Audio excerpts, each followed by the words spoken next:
कल एक प्रश्नकर्ता ने प्रश्न किया कि हम प्रायः बहुत महापुरुषों को देखें कि बहुत बुरा कष्ट भोगना पड़ता है संतों को, ऐसा क्यों? बड़े बड़े पापी हैं ऐसे, उनको कुछ नहीं कष्ट होता, और संत जो भजन कर रहे हैं उनको बहुत ही कष्ट होता है, ऐसा क्यों होता है? ऐसा इसलिए होता है, उसके दो कारण होते हैं। पहला तो इतने करुणा में होते हैं कि वो अपने जनों के आगामी प्रारब्ध को देख लिया और वो जान भी नहीं पाया और प्रारब्ध को घसीट कर अपने शरीर पे डाल लिया और भोग लिया। इतना करुणा में हृदय होता है कि अनंत माताओं का हृदय भी उतना करुणा में नहीं होगा। कोई जान नहीं सकता इस बात को। वो देखा कि हमारे अमुक जन पर प्रारब्ध का आक्रमण होने वाला है, तो प्रारब्ध तो मिटाया नहीं जा सकता, भोगा जा सकता है, तो आओ हम भोगने के लिए तैयार हैं, और वो उनके प्रारब्ध को ले लेते हैं। दूसरा, अनंत जन्मों का हिसाब बराबर होना है, भगवत प्राप्ति होनी। अब आखिरी जन्म है तो जो हिसाब है अनंत जन्मों का, पहाड़ का पहाड़ जमा था, छोटा छोटा भोग भोगते हुए, तो उनको लगता है कि जो संत महात्मा उनको बहुत कष्ट है। बिल्कुल कष्ट नहीं है, केवल प्रारब्ध भोग की लीला। वो दो प्रकार की, एक करुणा करके अपने जनों के प्रारब्ध को ले लेना, एक दूसरा अपने अनंत जन्मों के प्रारब्ध को भोग कर पवित्र होकर भगवान के धाम जाना। दूसरा, जो पापात्मा जन है उनके जो वर्तमान के पाप हैं और पूर्व के पुण्य उनके काम कर रहे हैं, इसलिए उनको कष्ट नहीं दिखाई दे रहा। लेकिन जब पूर्व का पुण्य समाप्त हो जाएगा, वर्तमान का पाप और पूर्व का पाप लगे, तब उनकी दुर्गति हो जाएगी। तो ऐसे ही जब हम धाम में या नाम जपने में या भक्ति में चलते हैं तो लोग हमारा उपहास करते हैं, लोग हमें कटु वचन बोलते हैं, उनको द्वेष होता है भक्तों से, वो निंदा करते हैं।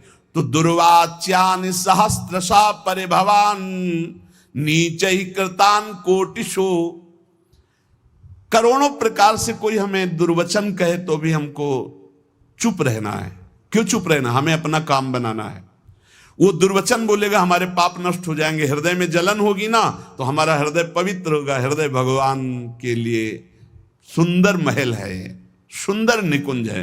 नारायण या गौर श्याम को हृदय निकुंज बसइए। बहुत कूड़ा करकट जमा कर लिया गलती करके, उसका नाश होगा। दुर्वाच्यानि सहस्त्रशा परिभवान नीचैः कृतान कोटिशो। नीच पुरुष द्वारा करोड़ करोड़ प्रकार से तुम्हें कष्ट दिया जाए, गाली दे रहे हैं, निंदा कर रहे हैं, उपहास कर रहे हैं, ऐसा व्यवहार कर रहे हैं जो हृदय को जला रहा है। ए सह जाना, पलट कर जवाब मत देना, बहुत जल्दी तुम्हारा हृदय पवित्र हो जाएगा और तुम सदा सदा के लिए सुखी हो जाओगे, और वो जो बोल रहा है वो दुखी हो जाएगा। उमा क्षमा सापहुते भारी। तुम चुप रहो, मत बोलो। भक्ष्याक्षादनवास कुट्य मिलना दुखान्यलम कोटिशा। हो सकता है कि तुम्हें भोजन आदि की व्यवस्था हो, वास की सही व्यवस्था न हो, गर्मी सर्दी आदि सहनी पड़ रही, चुपचाप सह लो, थोड़े दिन का जीवन है, भगवत प्राप्ति करनी है। धाम में ऐसी निष्ठा से रहो, भोजन भी नहीं मिलेगा, कष्ट भी मिलेगा, गालियां मिलेंगी, तो भी हम धाम को नहीं छोड़ेंगे। कामाद्यैरति पीड़या च मनसो वैकल्यमात्यंतिकम। अब इतने बड़े भजनानंदी तो नहीं है कि हम काम विजयी हों, तो ये काम आदि दोष हमारे हृदय को जलाएंगे, पीड़ा देंगे, पर हम किसी से कहेंगे नहीं और कोई चेष्टा नहीं करेंगे, सह जाएंगे। वैकल्य मात्यंतिकम, भारी विकलता होने पर भी हम किसी से नहीं कहेंगे, हम कोई चेष्टा नहीं करेंगे, हम सह जाएंगे। ये सोढ़्वापि वसंत के लिविपने कृष्णस्य तेभ्यो नमः। जो ऐसे श्री राधा और कृष्ण के केल विलास युक्त महल वृंदावन में वास करते, सब कुछ सहते हुए श्रीपाद कहते मैं उनको नमस्कार करता हूं। दोषान्न स्थिर जंगमेषु कलयन कस्यापि नो द्वेजयन। तुम्हें उद्विग्न करेंगे यहां लोग, तुम्हें परेशान कर सकते हैं, पर तुम उनकी निंदा मत करना, उद्विग्न मत होना, उनकी निंदा मत करना, अपने आप को बचा के निकल जाना। ये मानो परमार्थ में आगे बढ़ने के लिए जरूरी है ये बात। दोषान्न स्थिर जंगमेषु, यहां किसी भी जड़ चैतन्य में दोष दर्शन न होने पावे। यद्यपि वो तुम्हें उद्वेग प्रदान करेंगे, भगवत पार्षद हैं, प्रेरित होकर आएंगे, तुम्हें ऐसे वचन बोलेंगे, ऐसी चेष्टा करेंगे, ऐसे उद्वेग प्रदान करेंगे, पर तुम उद्वेग मत कर। किंचिद्यत् दयत्न लब्ध मित भुक चित्ते पिन स्त्रीक्षणा। यदि तुम्हें कवल दो कवल ही भोजन मिल जाए तो उसी को खा करके दिन व्यतीत कर लो। अभ्यास में बहुत बड़ी सामर्थ्य है, बहुत बड़ी सामर्थ्य अभ्यास में है। ये भगवत प्राप्ति जब लक्ष्य हो जाएगी तभी सह सकते हो, अन्यथा नहीं सह पाओगे। अगर कवल दो कवल भी भोजन मिल जाए तो उधर में डाल लिया, पूरा दिन व्यतीत। कवल दो कवल तो बहुत होता है, 3-4 दिन में कभी ऐसे गुड़ मिल जाता था ना गंगा किनारे, गुड़, तो गुड़ पाके एक कमंडल जब गंगा जल पीते थे तो ऐसे भगवान की तरफ, कितने कृपालु भगवान हो, ऐसे एकांत में भी आप हमारे उदर पोषण को देते हो। आज तुम 3 बार पाते हो, 1 बार भी भगवान हृदय से जय नहीं बोलते होगे, हृदय से जय नहीं बोलते होगे कि आहा कितने कृपालु प्रभु आप हो, आप कितना प्यार करते हो। कभी रोते हो प्रभु के प्रति, कितना प्यार है प्रभु का। हर व्यवस्था है लेकिन कभी एकांत में जय जयकार हृदय से नहीं कर कि आपकी कितनी अपार कृपा है नाथ हम पर। और कह रहे मितभुक चित्ते पिन स्त्री क्षणा, एक क्षण के लिए भी वृत्ति काम भोग के लिए किसी माता बहन की तरफ गंदी भावना से न जाने पावे। धाम में वास करते हो, ऐसी गलती ना होने पावे। श्री राधा मुरली धरोज्वल यशहा श्रणवन गृणन संस्मरन यो वृंदावन मावसेन मधुर धीर धन्याय तस्मै नमः। जो हर समय राधा मुरलीधर का निरंतर नाम जप करता है, यशोगान करता है, किसी माता बहन की तरफ काम भाव से एक क्षण भी नहीं देखता है, थोड़ा कवल दो कवल मिल जाए उसी से काम चला लेता है, रात दिन भजन में है पर लोग उसे गाली देते हैं, लोग उसको दुर्वचन बोलते हैं पर वो कुछ नहीं बोलता, सह जाता है। तो श्रीपाद कह रहे हैं धन्याय तस्मै नमः, वो धन्य हो गया, मैं उसे नमस्कार करता हूं। ऐसा हमारा जीवन श्रीधाम वृंदावन के प्रति समर्पित हो। भावना कभी मिथ्या या कल्पना नहीं होती। उपासक को भाव से ही रसास्वादन मिलता है। भावोत्सवेन भजताम रसकाम धेनुम तम राधिका चरण रेणु माम स्म। यदि भाव नहीं उत्पन्न हुआ तो अभी जीवन सुन। साधना की अवस्था में आपको लाभ मिला है क्या? भाव। भाव साधु को, साधक को, भक्त को, उपासक को उपलब्धि हुई है तो क्या उपलब्धि हुई? भाव। जैसे ज्ञान मार्ग में भी भाव है, ब्रह्म भाव, भगवत भाव में है सखा भाव, दास्य भाव, वात्सल्य भाव, गोपी भाव, सहचरी भाव, भाव की प्राप्ति होना। श्रद्धाहीन, मिथ्याचारी, मनमानी आचरण करने वालों को भाव का परिचय ही नहीं, जानते ही नहीं कि भाव क्या है। सच्ची मानिए, जिस दिन आप भाव में डूबने लगेंगे आपको कहीं जाने आने की जरूरत नहीं। यहां के ठाकुर का दर्शन नहीं हुआ तो विश्व में कहीं भी दर्शन करे और शांति नहीं मिलने वाली। इसलिए जो भगवत कृपा पात्र होते हैं अंतर में घुसना प्रारंभ कर देते हैं, अंतर्मुख होकर के अपने हृदय देश के ठाकुर के दर्शन की चेष्टा करते हैं। हृदय के भगवान का साक्षात्कार हो गया तो सर्वत्र होगा, और सर्वत्र घूमे आप हृदय के ठाकुर का साक्षात्कार नहीं तो कुछ हाथ नहीं लगेगा। करके देख लो, मन चराए आओ, मन को घुमाए आओ, आंखें चराए आओ, लेकिन हृदय के ठाकुर का साक्षात्कार नहीं हुआ तो विश्राम नहीं मिलेगा। देखो ये भाव राज्य है, इसमें स्थूल से सूक्ष्म, सूक्ष्म से सूक्ष्मतर और सूक्ष्मतर से सूक्ष्मतम में प्रवेश होता है। ये दिव्य भावना का लोक है। स्थूल, सूक्ष्म, कारण, भाव, चिन्मय, 5 भेद है। पहले स्थूल भाव बनता है। कैसे? शरीर से प्रकट सेवा में खूब तन्मयता, शरीर से जैसी आज्ञा हुई जहां हमें खड़ा कर दिया गया वही शरीर प्रधान। फिर अंतर में घुसता है, अंतःकरण प्रधान, सूक्ष्म शरीर, चिंतन प्रधान।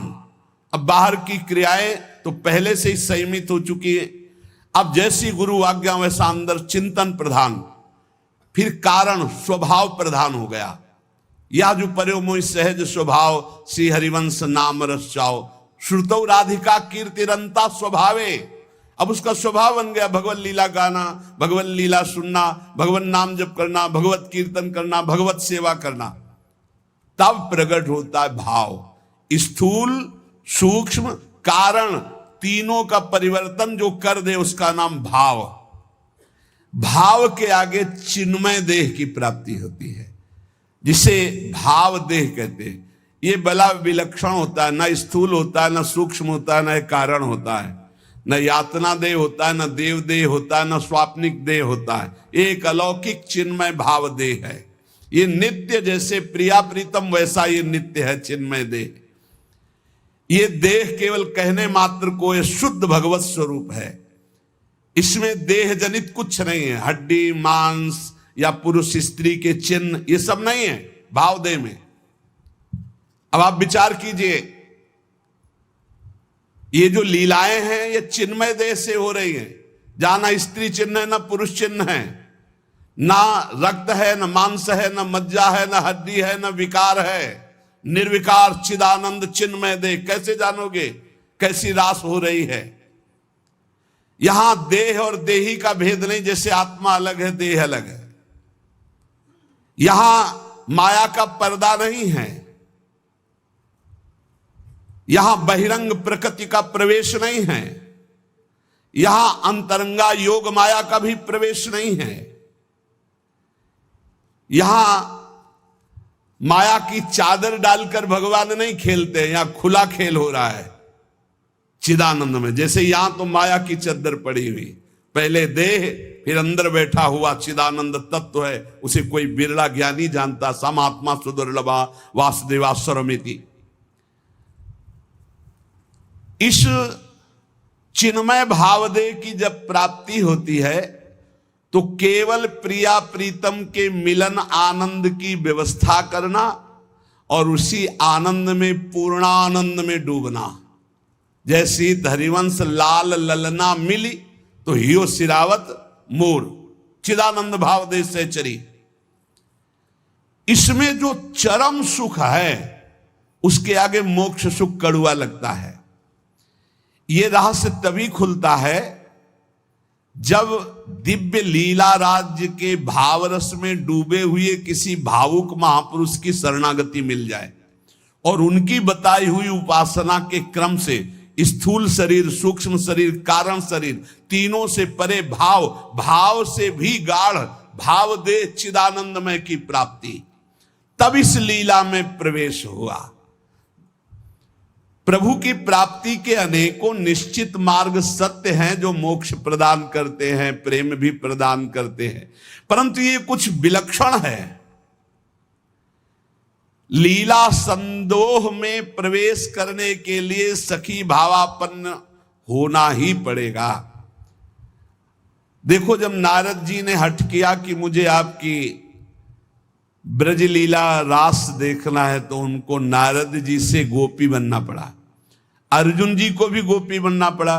भगवान शंकर जी ने जब चाहा तो इनको भी गोपी बनना पड़ा। ब्रज लीला के रास में अर्जुन को, नारद जी को, भगवान शंकर को गोपी बन करके प्रवेश दिलाया। लेकिन नवनिवृत्त निकुंज में तो सहचरी भाव के बिना प्रवेश। तीन गोपिन ते दुर्लभ माई, नित्य विहार सहज सुखदाई। यहां धाम परिकर खगमृग पशु पंछी सब चिदानंद, यहां दो नहीं सब एक है। प्रिया लाल खग मृग पशु पंछी वृंदावन सहचरिया सब का सब एक ही परम तत्व हित प्रेम। प्रेम, ये प्रेम का वैभव। इस नित्य परिकर में भाव देह से सम्मिलित हुआ जाता है। भाव देह के बिना रास और विलास ये परम गुह्य रहस्य है, इसे कोई नहीं जान सकता। ये तर्कों के द्वारा, विद्वता के द्वारा, शास्त्रों के द्वारा प्रमाणित नहीं किया जा सकता, क्योंकि जितने प्रमाण दोगे सब योग माया के अंतर्गत होंगे। योग मायातीत, पहले तो मायातीत मलिन त्रिगुण माया, सतोगुण रजोगुण तमोगुण, फिर इससे भी विशुद्ध जो योग माया है उसके ऊपर जब जाओ तब नवनिवृत्त निकुंज का रस। न लोक संग्रह है, न जगत के प्राणी हैं, न जगत की भावनाएं हैं, न जगत का भोग है। एक अलौकिक दिव्य धाम नवनिवृत्त निकुंज, जहां एक से भिन्न कुछ भी नहीं, ना लोक, ना जगत, ना प्राणी, न वस्तु, न सूर्य, न चंद्रमा, न शरीर, सब चिदानंद, सब प्रेममय। वृंदावन प्रेममय, खगन पशु पंछी प्रेममय, यमुना जी प्रेममय, प्रियालाल प्रेम के खिलौना दो खेलत है प्रेम, प्रेम प्रेम प्रेम। और चिदानंद देह को सुन चुके हैं आप, निर्विकार, स्त्री पुरुष चिन्हों से रहित। चिदानंद में देह तुम्हारी, विगत विकार जान अधिकारी। नित्य दिव्य रसमयी रासलीला का रहस्य ये माया मुग्ध मानव किसी भी तरह से नहीं जान सकता। हृदय में जब तक कोई भी वासना है तब तक प्रियालाल को कोई नहीं जान सकता। रास के ज्ञान को जानने के लिए ब्रह्मज्ञानी भी नहीं परिपूर्ण है कि ब्रह्म ज्ञान हो गया तो रास का ज्ञान उसे हो जाएगा। बड़ा खींचातानी करके वो कहते हैं आत्मविलास हो ऐसा, ये अलग देश है।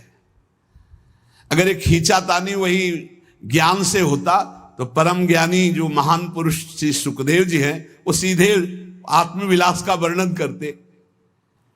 जगत के विषयों से त्याग वैराग्य उपरति, मोक्ष सुख का त्यागी, वो रास रस का अधिकारी जो पुरुष होता है उसकी स्थिति का वर्णन करते हुए कहते हैं जहां किंचन मात्र भी मैं का ख्याल ही नहीं रह गया। देखो, रास में प्रवेश पाने वाले भाव देह को प्राप्त हुए महापुरुष की स्थिति कैसे होती, वो देख रहा है। मेरे द्वारा होता जो कुछ करते वो सारा भगवान, मैं न रहा मेरा न रहा, करता कौन कहां अभिमान। ढांचा एक बना रखा है अपने से ही अपने काम, नियमित सब चलते कल पुर्जे होती दिखती क्रिया तमाम। केवल ढांचा दिखाई दे रहा है, अंदर सिर्फ भगवान बैठे हुए हैं।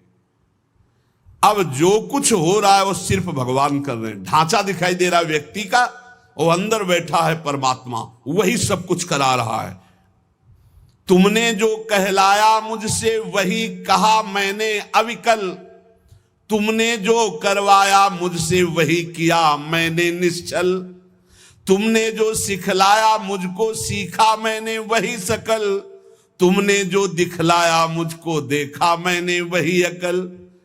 ये जो कुछ भी कहा क्रिया सीखा देखा मैंने प्रीतम, सो सब तुमने ही अपने में अपनी की लीला उत्तम। तुमने जो कहलाया मुझसे वही कहा मैंने अविकल, तुमने जो करवाया मुझसे वही किया मैंने निश्चल। ये उस जो भावदेव को प्राप्त हो रहा है, किंचन मात्र हम नहीं रह गया, वो देख रहा है प्रभु करा रहे हैं। मन मति कैसे होते मुझ में जब मैं ही हूं नहीं स्वयं, बना तुम्हारा सुख सदन तुम्ही से रहते हरदम। मन बुद्धि चित्त हम सब कुछ आपने अपहरण कर लिया, आप कार्य तो आपके द्वारा हो रहे। ओ शब्द में त्रुटि हो सकती, हाईजैक कहते, हाईजैक कहते, कर लिया हाईजैक भगवान ने, पूरा सिस्टम हाईजैक कर लिया। मन बुद्धि चित्त अहंकार इंद्रियां सबको भगवान ने। अब वो दिखाई दे रहा है केवल ढांचा करता हुआ, लेकिन क्रिया। किसी ने प्रश्न किया था कि आपको मन परेशान करता जैसे हम लोगों को परेशान करता है? था, परेशान करता था जब मेरा मन था तब। जब मेरा मन था तब परेशान करता था, और जब उनका मन हो गया तो अब आनंद देता, परेशान नहीं करता है, अब आनंद देता है। क्या स्थिति होती है? मेरे मन में नित प्रविष्ट रहे, ईश्वर का मन करता काम, ईश्वर के मन के ही होते उदय दिव्य संकल्प ललाम। अब जो मेरा मन था उसमें ईश्वर का मन आकर बैठ गया। अब जो संकल्प विकल्प हो रहे हैं, अब जो क्रियाएं हो रही, जो भी बात हो रही, जो प्रश्न उत्तर हो रहे, जो चेष्टा हो रही, वो ईश्वर के द्वारा हो रही, वो किसी जीव के द्वारा नहीं हो रही। जीव के द्वारा किसी का परिवर्तन नहीं होता, ध्यान रखना। जो इसमें मैं था उसका अपहरण कर लिया गया, और उस मैं पे जो मैं है वो बैठ गया, अब अपना कार्य वो कर रहा है। रहा न मेरे मन में कुछ भी, ईश्वर के मन के अतिरिक्त, रहता सदा इसी से वो मधुरमय भगवद रस से अभिषिक्त।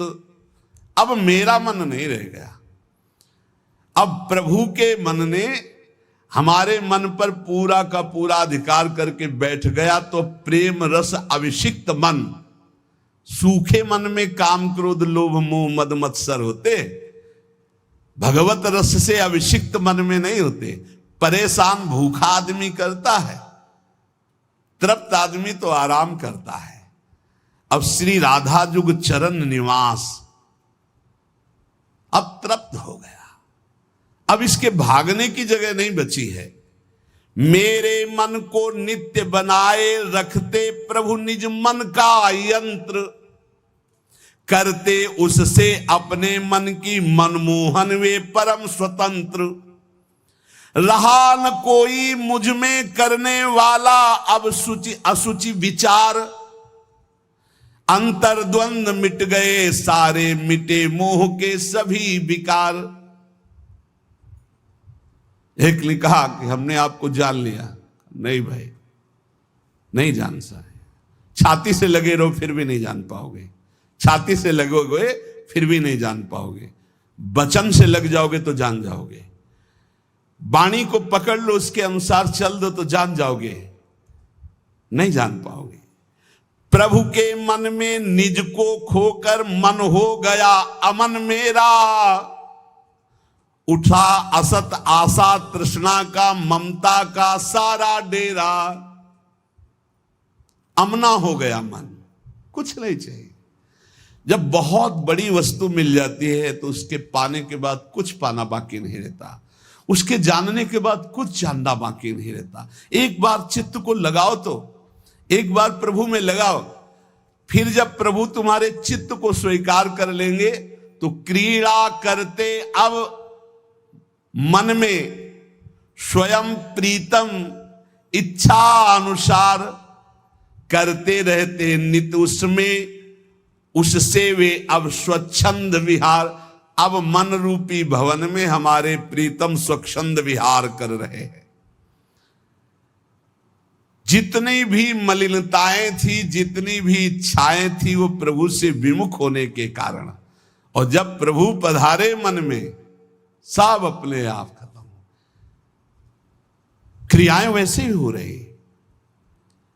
मेरा जो कुछ था सब ही पर हुआ, एक उनका अधिकार, वे ही अब सब कुछ बने। प्राण हृदय मन प्राणाधार। भगवत प्रेमी महात्मा के प्राण कौन? प्रभु। मन कौन? प्रभु। तो प्राणाधार कौन? प्रभु। हृदय कौन? प्रभु। स्वयं प्रभु बन जाते। रहे कहीं भी कैसा भी यह देह पांच भौतिक सविकार, सविकार, मैं उनमें वे मुझ में, वे मैं नित्य निरंतर एकाकार। ये भावदेह में पहुंचने की स्थिति है। मेरे द्वारा बोल रहे हैं केवल मेरे श्री भगवान, मेरे द्वारा छेड़ रहे हैं वे मीठी मुरली की तान। मेरे जीवन में अब तो एकमात्र उनका ही स्थान, अतः उन्हीं का होता मुझ में क्रिया नित्य क्षुद्र महान। क्रिया क्षुद्र हो या महान हो, वे उन्हीं भगवान से हो रही। अब मैं मेरा कहीं अस्तित्व नहीं रह गया। इस स्थिति में भाव का प्रादुर्भाव हो जाता है और भाव देह की प्राप्ति हो जाती है। तो कह रहे इस लोक में आराध्य देव से भिन्न कहीं भी जिसकी ममता नहीं है, उसके लिए कोई संसार नहीं है, उसके लिए कोई प्राणी नहीं है, यहां तक कि अपना भी अस्तित्व नहीं रह गया। देखो साधना को समझिए, अपना भी अस्तित्व नहीं रह गया, तब वो नित्य दिव्य रास लीला का रहस्य उसके हृदय में स्वयं प्रकाशित हो जाता है। ये माया मुग्ध मानव अपनी बुद्धि लड़ाकर रास को समझना चाहे तो कदापि नहीं। कौन अधिकारी है?